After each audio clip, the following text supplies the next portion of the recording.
Settling is not an option for me. Everything I desire is already mine. What if you can have it all? Because every day is for the girls. Hello. Welcome back to another episode of For the Girls. I'm your host, Victoria Alario. And today is the first episode of 2025. I cannot believe that I'm saying that. If you have listened to all of the episodes here, then you know that we started For the Girls back in 2021. So I feel like every year it's like, this is the last episode of 2021, the first episode of 2022. Like, I just cannot believe that we are on to 2025. This year will be 4 years of For the Girls. Oh, I'm shocked, I'd say. Wow. I actually can't believe that. I didn't even really register that going into this. It just once I said this is the first episode of 2025, it kind of reminded me. It felt like a very familiar feeling of saying this is the first episode of 2023, 2024, whatever. So that is just crazy. I cannot believe that we are here. I'm happy to be here. If you are watching on Spotify or on YouTube, then you see I have this glorious tan. I'm actually in my pajamas, which I kind of had told myself that if I was going to do the video recordings, I'm always going to be presentable. I'm always going to have my hair done, my makeup on, have clothes on.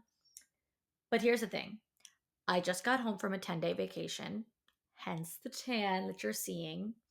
I now have exactly what, well, technically less than. So it was exactly 1 week from getting home. So we got home last night. So it was 1 week from then. So it's 6 days from me recording this to pack up my apartment and move. So I'm just in a mess. I'm simultaneously doing the laundry from my suitcase from vacation and packing, like I'm unpacking and packing at the same time. So I'm unpacking my summer clothes that I just wore in Turks, doing the laundry and all that while packing up my apartment at the same time. So for today, you're just going to get what you can get this week with this episode. I do have a good episode in store, but it's just crazy out here. I got a lot going on. I cannot believe that I'm about to move again. This is my sixth move in 5 years. So I'm exhausted, needless to say. But yeah, it's just this week is going to be a really busy week. I'm honestly not going to have the time to get myself ready and all dolled up to film. So I wanted to just get this out of the way and, give you what I got. So that's what we're doing, okay? And what we are talking about in lieu of it being a new year is the fact that every year is your year if you decide that it is. I feel like a lot of people go into the new year like, you know what? Last year wasn't my year, this year will be. And I want to change that tune. We can totally shift our perspective around this saying, like, this is your year, this is my year. You can completely shift your perspective around what makes a year your year by kind of putting a theme, if you will, on your year. And we can talk about this theme from both a micro level and a macro level. So I'm going to give you two different examples of what I'm trying to say. And I hope that this episode, my goal for this episode is to kind of help everybody like take a deep breath and relax and say, like, yes, this is going to be my year, but so was last year and the year before, and so will next year. Every year can be my year if I shift my mindset around it. It's not only like this is your year if you find the relationship. This is your year if you get the job. This is your year if you make a lot of money. That's not the case. So let's talk about it on the smaller scale, on the micro level first. I think instead of just vision boarding and having 10 different goals that you want to accomplish and trying to do them all, you can group those goals into categories where they make sense together. Like, some you might have three different career goals on your vision board. You might have five different personal goals on your vision board. You know what I mean? So group them together by category and then accomplish them by order of importance. So focus on each category on a daily, weekly, monthly basis and put them on like a hierarchy, a scale of importance. Like imagine a totem pole. What's at the top of your totem pole? What's at the bottom of your totem pole? What needs to happen right now? And what can wait for later? And I say to, do this on a daily, weekly, monthly basis because not everything requires attention daily.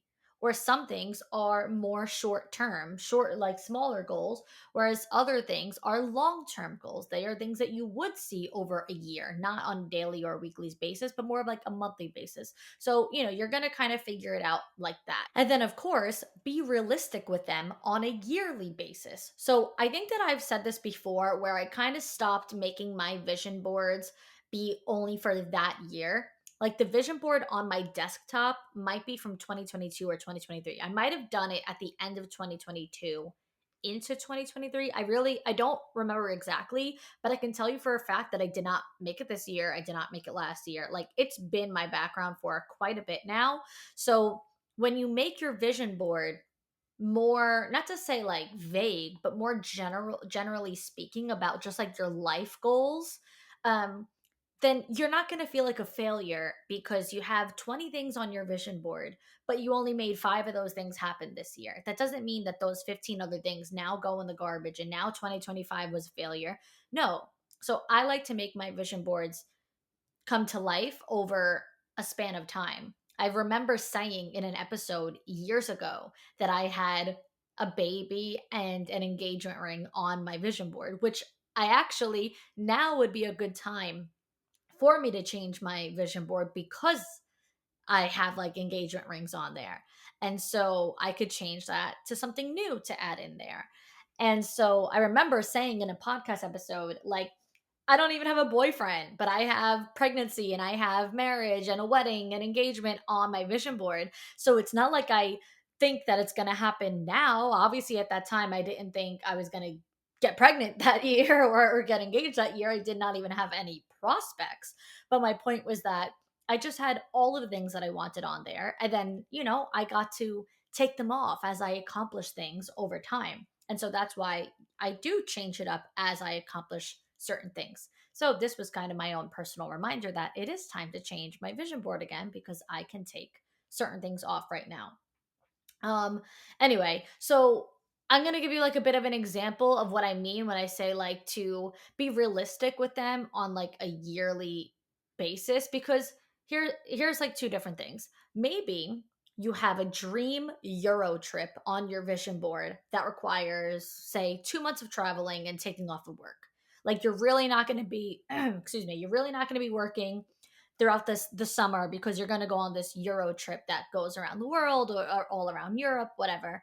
Um, and also say on your vision board that you have accomplished my biggest year in business this year with my highest sales, and I want to break records, and I want to, make the most money I ever made. So maybe if those are two things that clearly they don't like go well together, they don't cooperate, um you focus on the business first, right? You make the money first, you do that thing, you break the records, you hit the goals, you get the high sales, all that, and then you go on the trip.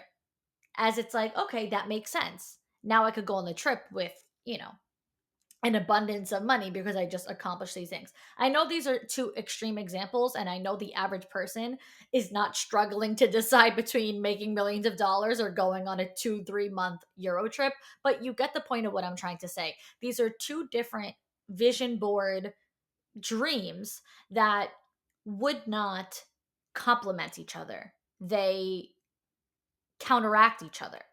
So you don't want to really hope and try to achieve these two things at the same time because it doesn't make sense. It's not to say that it's impossible. Of course, it's not. It's not to say that you can't accomplish different goals just because they're in different areas of life. I'm absolutely not saying you can only accomplish a personal goal and you can only accomplish a professional goal at different times. I'm not saying that. But I'm saying this to help you take the pressure off of yourself of saying like it is okay if one waits for the other to be complete.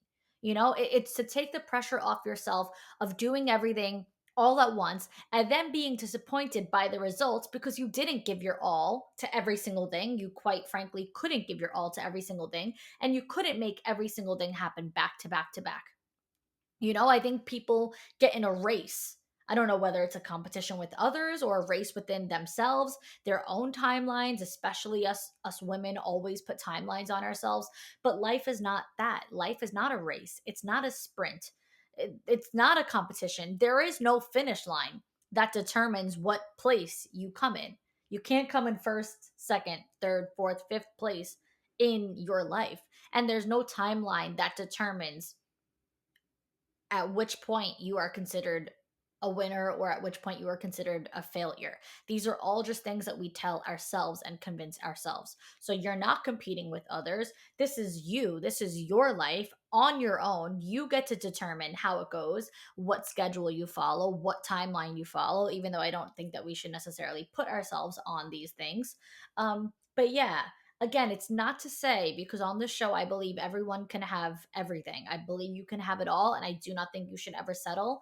It is just to say, like, okay, let me be realistic with myself before I set myself up for failure. Because if I think only accomplishing this and this would determine if my year is successful, then I'm probably going to end up with a disappointment, a disappointed year, because I'm probably not going to have my highest grossing sales and my biggest, you know, record breaking income of my life this year if I also plan on taking 3 months off to go travel the world.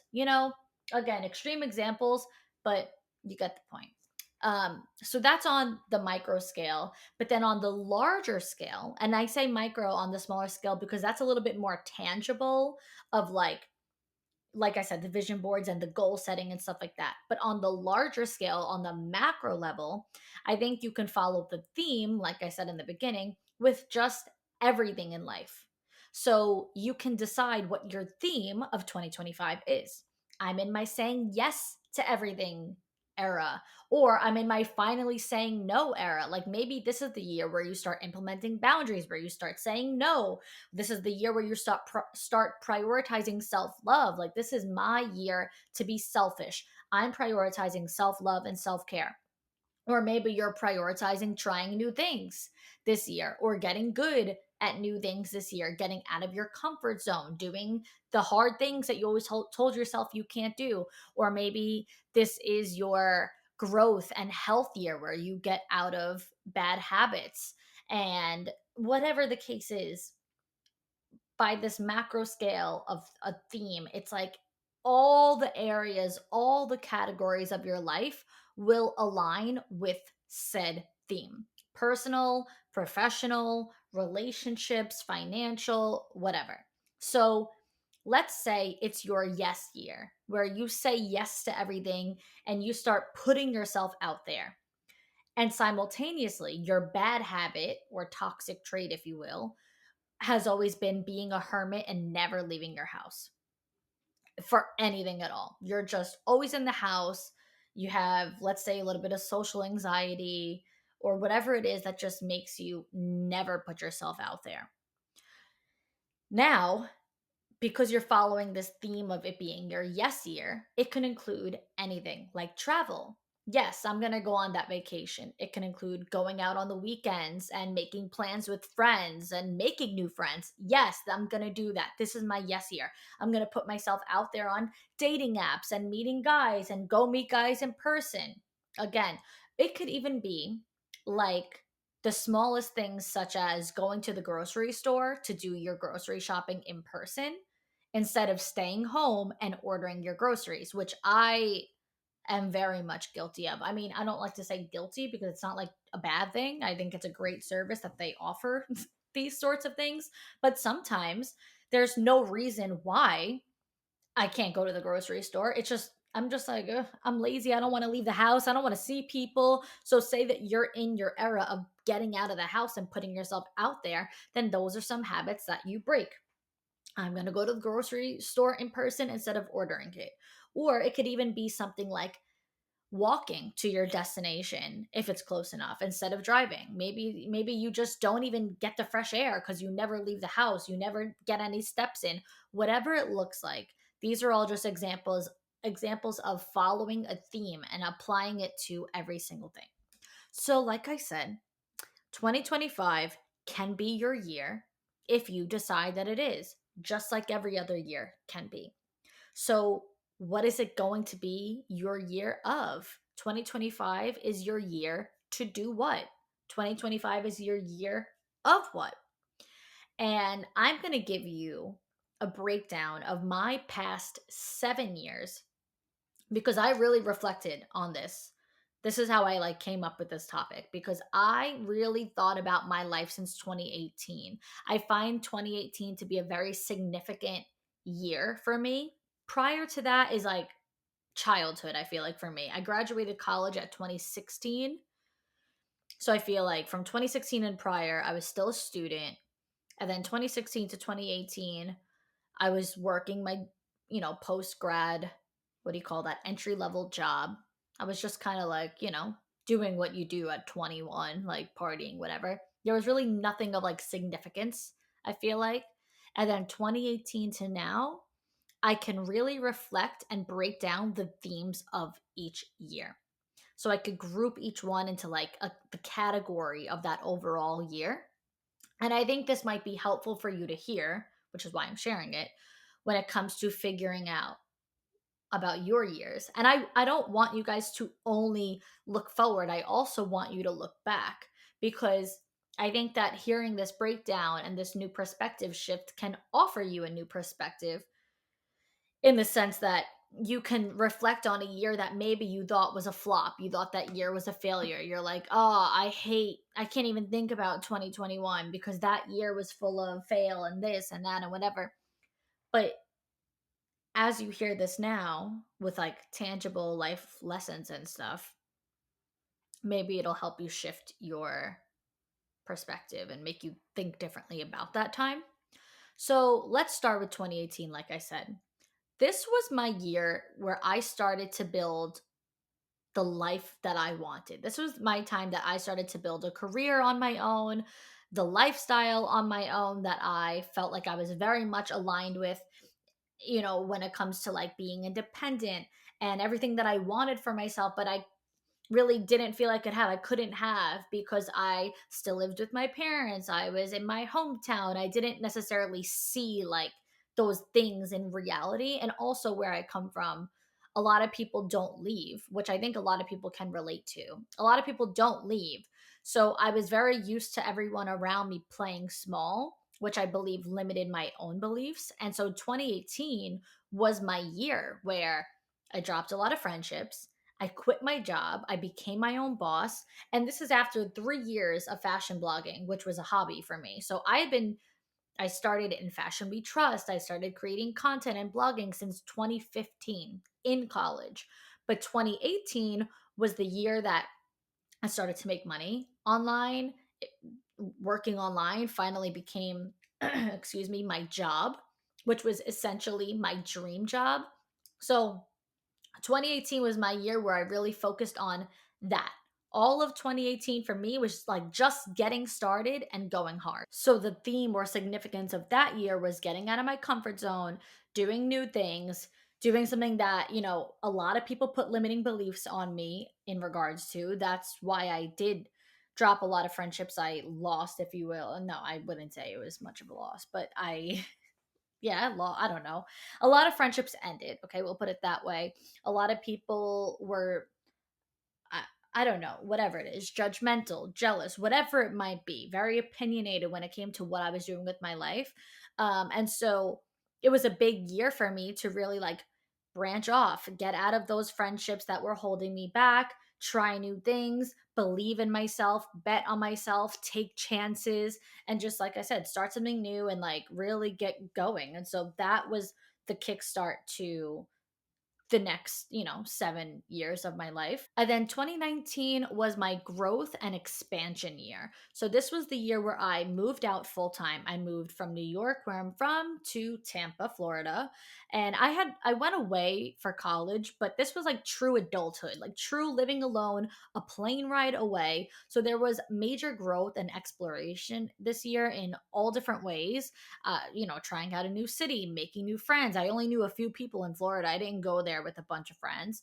I was also doing things differently in my business to try it out. So even though my business started through social media and all that, I started to do in person events. So I was doing networking events. And what I discovered was that it turns out that I don't like that kind of stuff. I did it because I felt like I had to. I saw other people in, the industry doing that. And so I felt like I was behind because I was not hosting in person events. But I learned that I am not a social events person. I am more of a social media person. I would rather work from home on my own in private. I don't really like having to show up and do work with people in person. It's just not my thing. I'm a homebody. I would rather conserve my energy. But the only reason why I found that out and learned that lesson was because I tried it. So I wouldn't have known if I didn't try. So even though there was a lot of, you know, I not to say fail, a lot of, negativity within that, if you will. I consider them to be lessons learned, and I think that they helped me so much because 2020 was a big year for me, which I'll talk about in a second. But going back to 2019, um the growth was unbelievable because I went out there on this high of like I'm super successful now, like I'm independent, I'm doing all things right. But then I started to try new things because sometimes you get carried away when you get like comfortable in your success or whatever you have going on.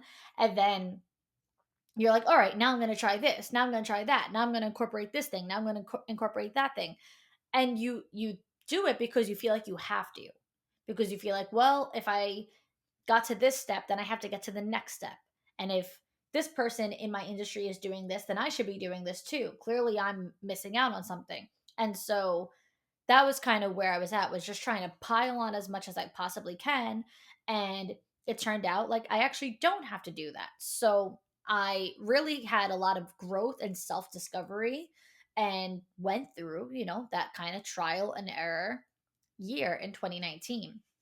And so, like I said, that led to 2020 because by that year, I knew what I was good at. I knew what to do. It was a year of massive success for me because I was able to really like add on to what I was already doing by sticking to what I was doing, not really branching out, just kind of like doing what I was good at times 10. And so in that year, I saw a lot of financial prosperity and adventure. I did things bigger. I moved to Miami. I leveled up. There was lots of travel and lots of spending money and never saying no. I was just always ready to go, go, go. 2020 was a very big yes year for me. I was out all day, all night, every day. I was really reaping the rewards of being successful at every cost. So while 2019 was a trial and error kind of year, 2020 was like a now I can crush it kind of year because of that trial and error. So I really learned from the lessons and like saw the growth in 2020. And then 2021 was there was a big shift. It was my year to have personal breakthroughs and let things really start falling into place. And a big part of 2021 was ending the year back home by family. So I went through years of what I thought having it all meant because for me, a lot of that had to do with money.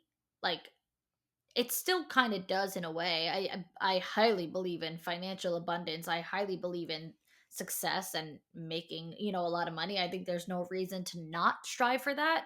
I think money creates amazing, beautiful experiences. It's given me the life that I have today. So I don't have any negative feelings toward money. I just view it a little bit differently now than I did back in 2020 where I thought money was no object and it was like spend all your money. And so I went through, that time of thinking I knew what having it all meant. And I loved that lifestyle, being young and wild and free and selfish and go, go, go. Like I just said, I was like nonstop. But then by 2021, I was like, actually, no, this isn't for me. Like, it's just not what fuels me. I did so much inner work this year, 2021. It was a big year of personal development and digging deeper, which led to launching For the Girls. Like I just said in the beginning of this episode, For the Girls came out in 2021. And it was just such a big passion project for me. It was something that I had wanted to do for years. So it really kept coming up through doing this personal development, through the journaling, and really trying to figure out what I actually wanted, what would actually feed my soul. The podcast just kept coming up for me. So that's why I launched it in 2021. And it's like a true testament of following your passions. It was not an overnight thing, it was years of being thought about, years in the making, and it just made perfect sense, for me. And so, very heavy on it being a passion project and not a job, because it was not income producing whatsoever at that time. I made $0 from it, but it was fulfilling in more important ways, which was very important for 2021, because every single time that I was doing any sort of personal development work and reflecting and journaling, all my answers just kept leading to the same place, which was fulfilling my soul, following my true life's purpose and my life's calling, and like just all of the work that I was doing for myself personally. And I had worked with coaches, like I was doing calls and all of these things, always led to like feeling unfulfilled, even though I had the money, I had the career, the dream career, like all the things that I thought I, really, really, really cared about. I still felt like unsatisfied. I moved to Tampa and I loved it, but let me go to the next place because Miami's better. Now I'm in Miami and I'm like, eh, okay, where's the next best place? Like I was always running, trying to find the place that would feel like home. And I was always trying to find like 100% contentment and just feeling like, all right, I'm satisfied now. But I wasn't finding that. And so all the journaling kept pointing me in the direction of finding that feeling of like safe, secure, confident, content, all that. And so that's how For the Girls came out. And also my decision to move to Hoboken, because that was like 20 to 30 minutes from Staten Island, which is where my family is, where I'm originally from.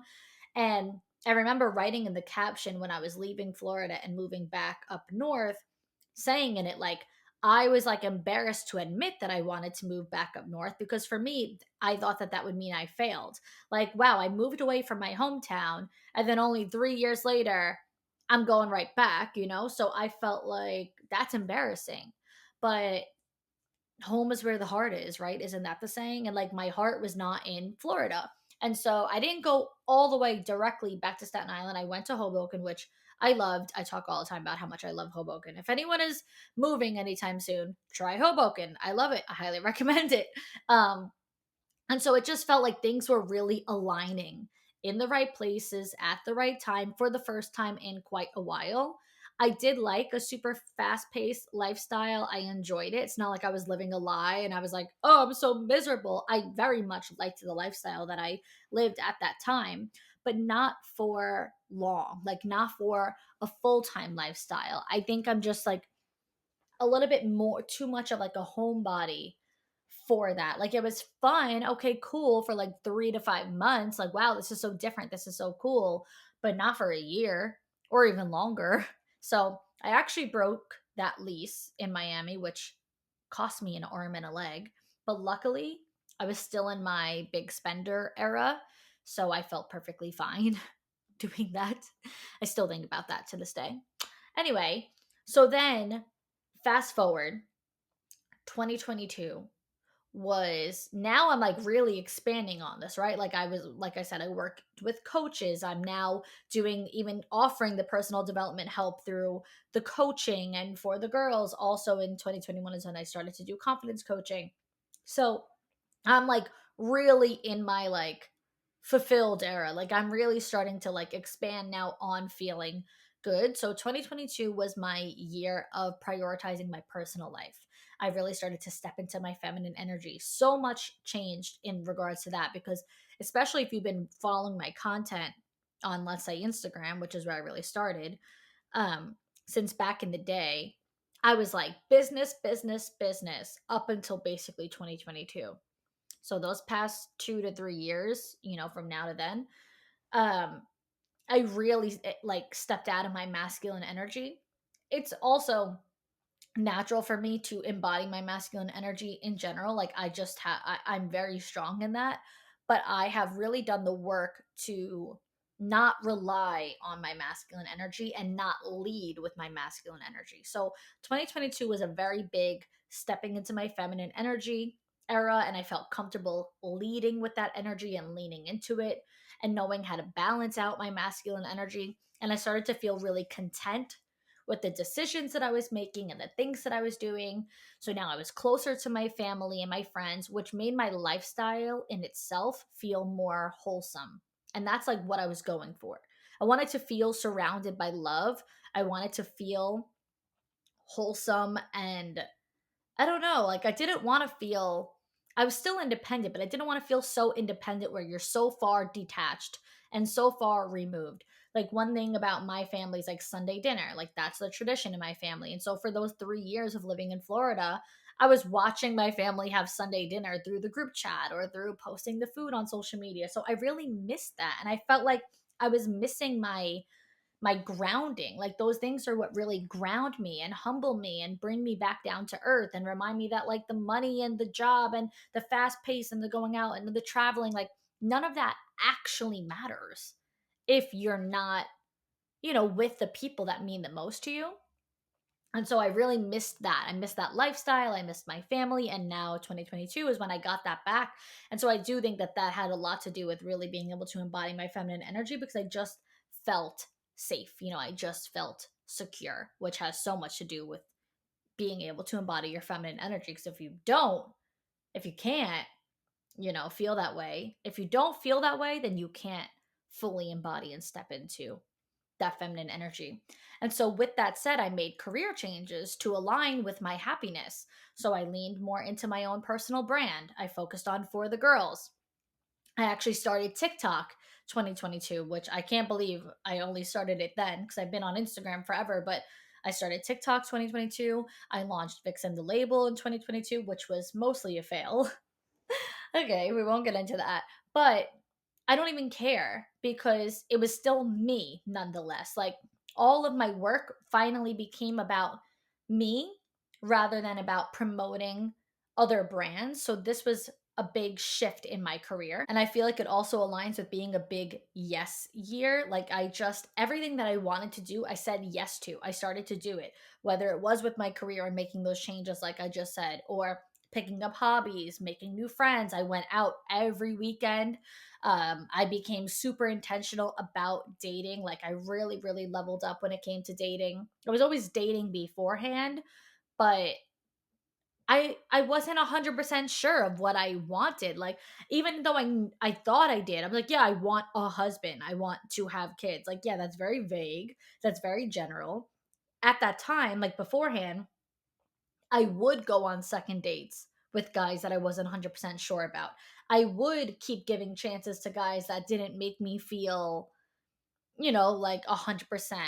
Even if I was like, I don't know if he even likes me that much, I would still answer when he asked me to hang out. Like all those things, the typical things that every girl does. So before 2022, I feel like dating for me had so many ups and downs of like, I don't even know why I'm answering this guy's text message, but I have no one else on the roster at the moment, so I might as well. Whereas in 2022, I became really vulnerable. I really discovered a lot. I really opened up my heart to trusting the process. And I felt so close to calling in my person. I just had that feeling that he was coming, that he was on the way. It was just like always there. My confidence skyrocketed because I was finally at the forefront of my life, not my job, not a million other things, nothing. not the fast-paced lifestyle that I thought made me cool. Like I was just like, no, I am cool.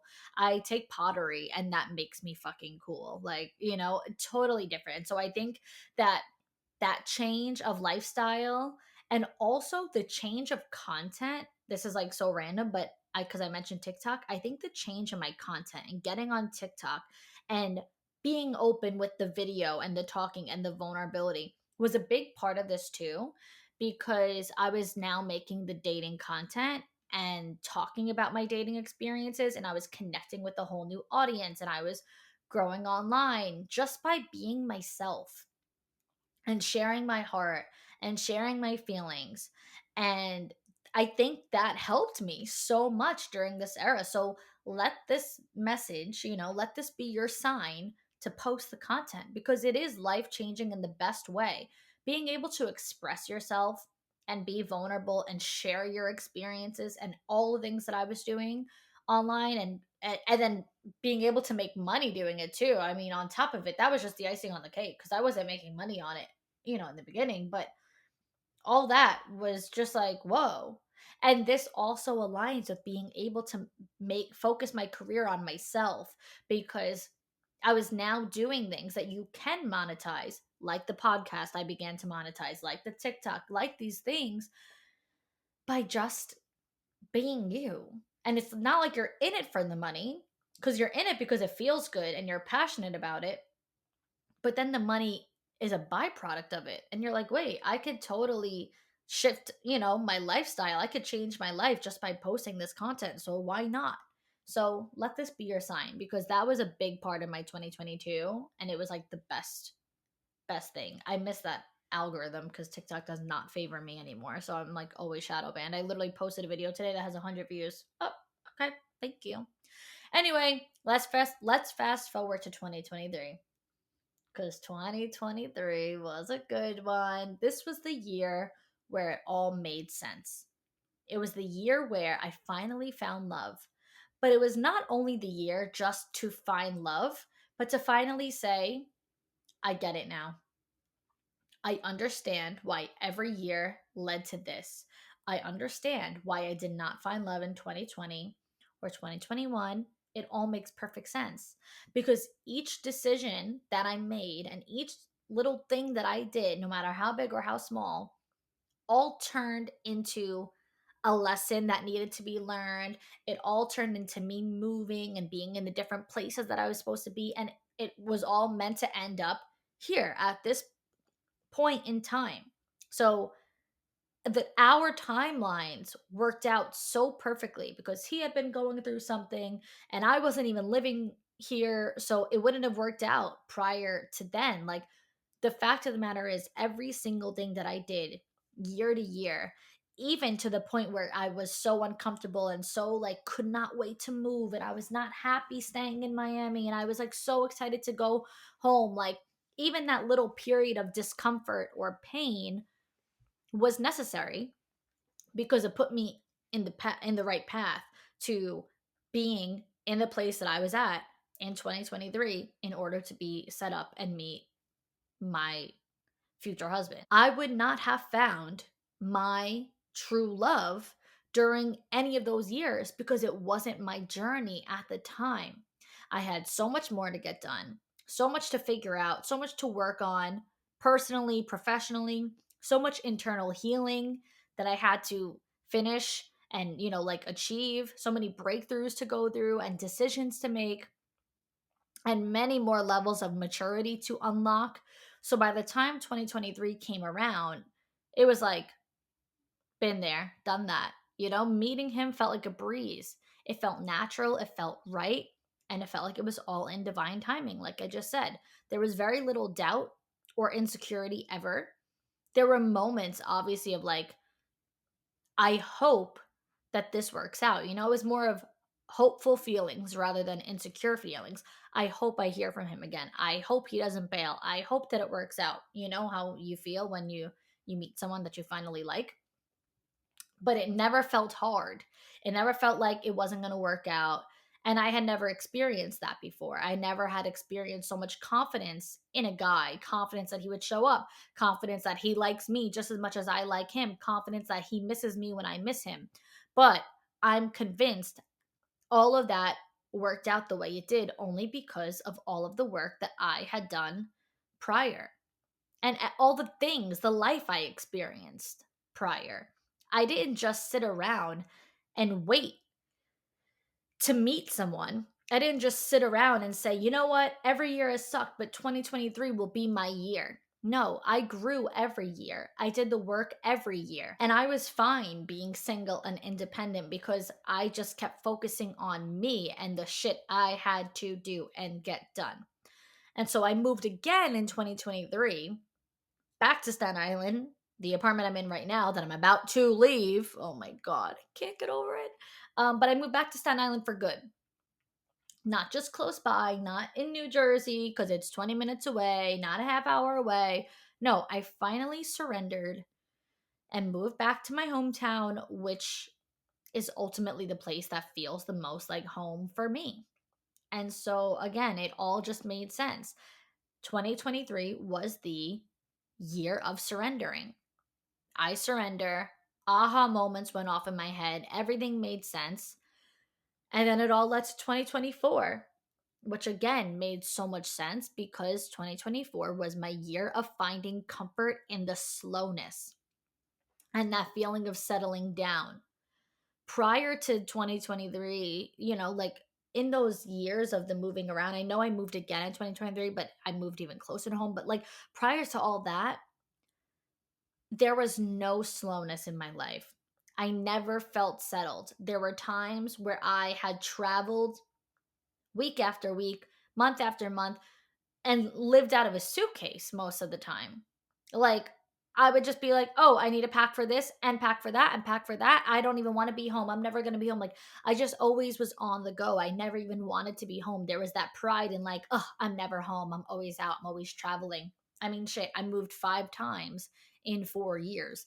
This will now be my 6th move in 5 years. So, there was a lot of that moving around. I was trying to find my footing and I was trying to find the right friendships, like more friendships. I have my best friends that I've had since high school, and those are my sisters. Those are my absolute girls.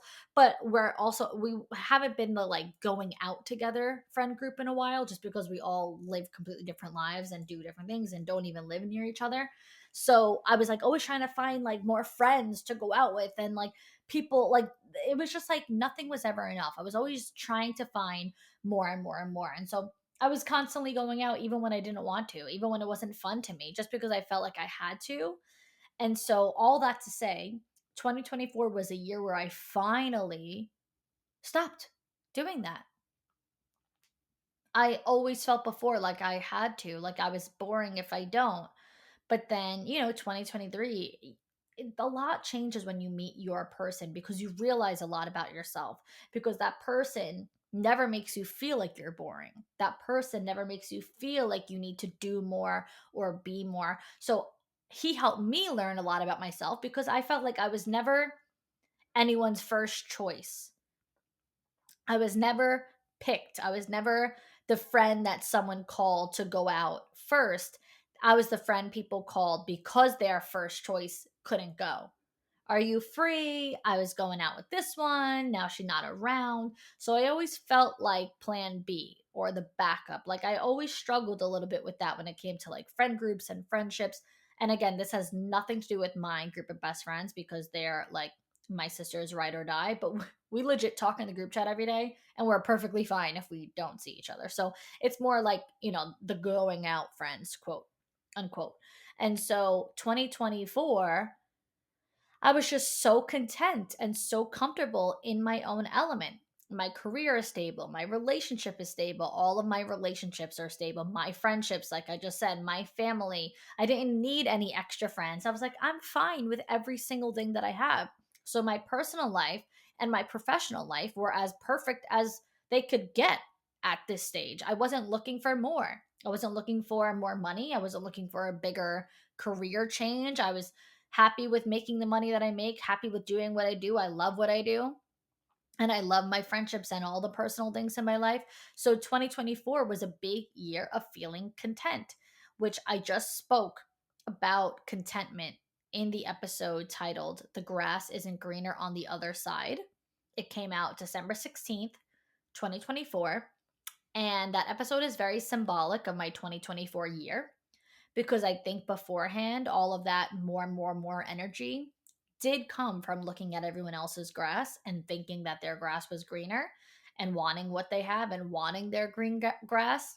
And this past year, I grew out of that and I accepted that the grass is not greener on the other side. The grass is green where you water it.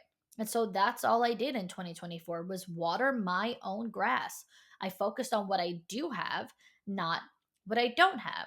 So 2024 was my pure bliss year. I said no to things I was invited to if I didn't want to go, simply because I prioritized my own happiness and well being this year, which is big growth. And then, of course, I ended the year with a bang, getting engaged, which leads to 2025. And here we are, my bridal era year. This will be my planning year, my watching my lifelong dreams come true year. We're actually moving, like I said, this week that you hear this, like the day of this episode, not the day that you're watching this. Obviously, this is not moving day. This episode comes out January 13th, Monday, and we should be moving on that exact day of like when you're listening to this. So this will be a huge life change for me because I never lived with a guy. I never even lived with a girl. I never had a roommate. I always lived alone. I only ever had roommates my freshman and sophomore years of college. But since then, since after my sophomore year, I always lived solo.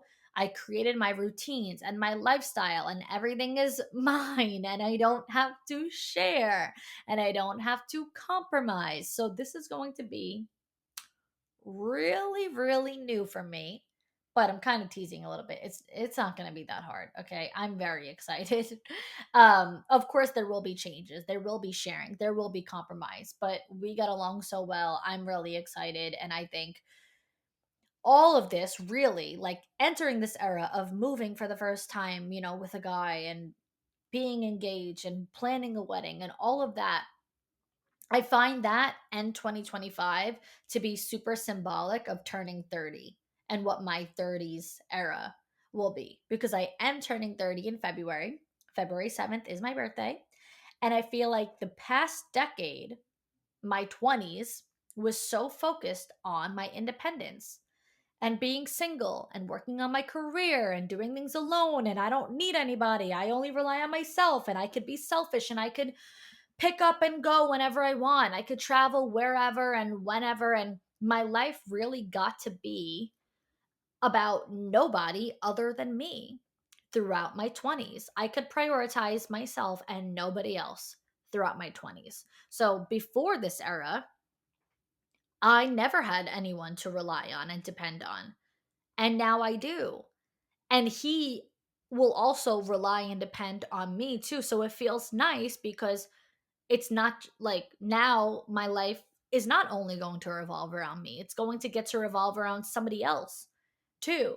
And I know for some people that sounds like a nightmare, but I'm such a lover. Like I love to care about people. I love to take care of people, especially him. So like I am excited, and I talk so often about divine timing, and I just think that's what this all is. Turning 30 in 2025, the year that I live with a man for the first time, a man who's going to be my freaking husband, nonetheless. It's the year that I'm going to become a wife. And then from there, God willing, this decade will be, my time where I become a mom. We start a family of our own, and God willing, we move into our forever home, because this right now, this is our starter home. So this is our first place. I mean, I don't want to plan too far in advance because you never know what life can bring. You know what they say, you make your plans and then God laughs. So I'm not like trying to get ahead of myself and say, okay, this is what's going to happen at 32 and 33 and 35 and 37. I'm not saying that, but I'm just saying that's all what I anticipate and hope and pray happens in this decade. my 30s. The symbolism is very clear to me. Like my 20s were all about me, but now my 30s get to also be about my husband and our future kids.